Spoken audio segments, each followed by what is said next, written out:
In today's video, I'm going to be sharing with you 6 tips on how to maximize your Ziip so that you can ensure that you are using this product to its full potential. And some of these tips I haven't talked about, so I'm super excited to share them with you. Let's get started. Timestamps will be listed below if you want to get to the, tips right quickly. So check that out. I have ditched my New Year's resolution on losing weight. I mean, that's always like that thing, and I just have to let it go. I have now focused it on being healthy. If I'm being healthy, then the weight will just come off that I want. But I think also what I've decided to do is make my New Year's resolution all about health instead of physical.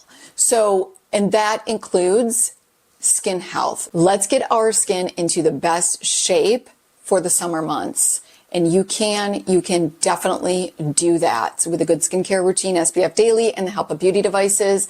I have made change in 4 to 6 months, so you definitely can check out my video on chemical peels where you could get started with that in the winter months so that your face is nice and bright and glowy for the summer months. Ladies, we are worth it. So I say invest in yourself. And that is like my motto this entire year, is making sure that I'm taking care of myself, not just internal healthy, but also my skin, which is, it's the largest organ of our body. And so it's important to keep it healthy. So let's get started. Tip number 1, the Ziip has I think like 14 treatments and 3 different types of plans. I love the 30-day plan. If you don't know where to get started and you're just like looking at all of the treatments, you're overwhelmed, how do I put together, a customized plan for me? Go to the 30-day plan and you'll kind of see what she does.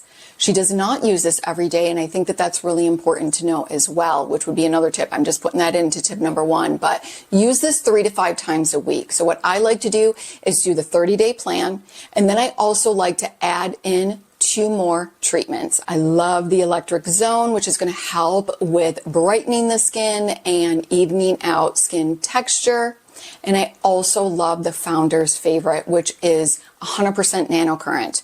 When we're talking about nanocurrent, it's a bit different than microcurrent. So microcurrent is like for the here and now. It's going to lift and tone those muscles. And the nanocurrent is more in sync with our natural body's current. And it's going to help the cells of the skin to function much better. So you're going to see better results over time with that nanocurrent. So this is kind of an idea of some of what you will see with the results when you're using microcurrent and nanocurrent. What makes Ziip so different is that it has like 22 or 24 different types of wave forms, which is insane. Many other devices only have that one waveform, like NEWA, they only have that one waveform, which is going to only lift and tone the face. And then they have other devices, like NEWA has other devices with different waveforms. So you need to now purchase another device for the under eye area. This has 24 different types of waveforms so that you can do lymphatic drainage. You can also work underneath the eye area. You can lift the jowls. Like different waveforms and intensities are very important when we're talking about microcurrent. Tip number 2, add serums before your microcurrent treatment because microcurrent is going to help to penetrate products deeper into the skin.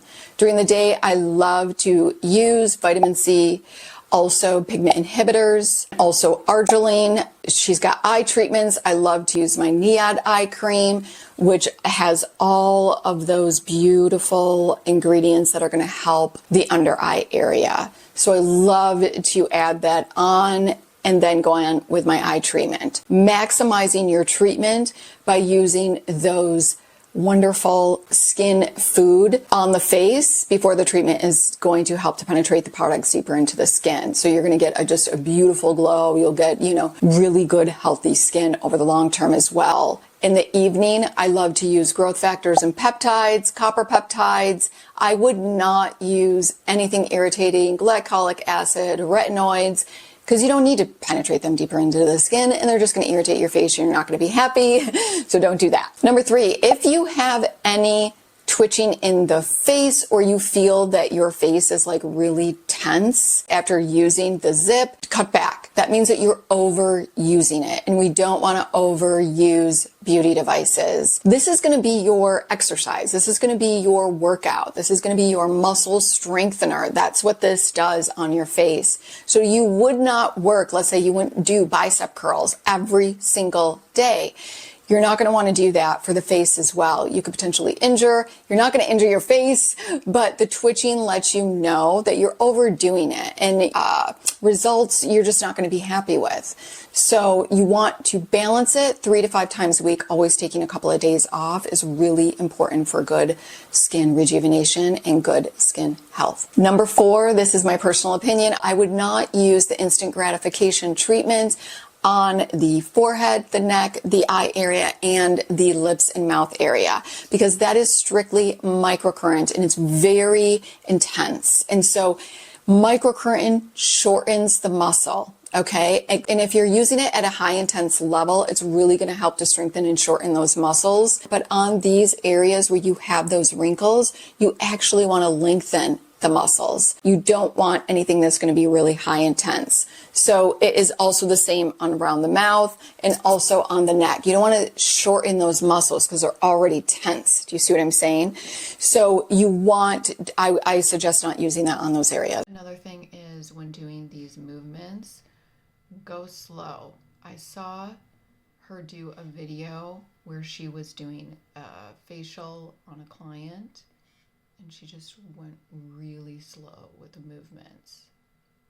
Number 5, use water to reactivate your gel. Instead of consistently reapplying your gel, if it's starting to dry during the treatment, don't continue to use gel because you don't need to. You're just going to go through it so quickly that you're going to have to repurchase it more quickly, but you don't need to. Just use water. I always keep several of these on hand and I spray my face. This is just by Avene. This is their thermal spring water. I have about 3 of these everywhere. So especially when I'm doing my devices, I'm just like, and it, you know, if any of my gels are getting dry, this is going to reactivate them. So no need to reapply gel. Okay, and tip number 6, use your red light therapy before, whether it's a mask or a panel, it doesn't matter, before your microcurrent treatments, because that is going to help to kind of warm up the skin. It's kind of like that cardio for the skin, like you're warming it up for the workout, for that muscle training. You always want to end with microcurrent. I hope that that was helpful. Let me know if you guys have any other tips to use with microcurrent. And a lot of these tips can be used also for any other type of microcurrent device that you have. So let us know. I always love hearing from you. If you like this video, go ahead and give it a like. Make sure you subscribe. Hit the notification bell so you do not miss my upcoming videos. Until next time.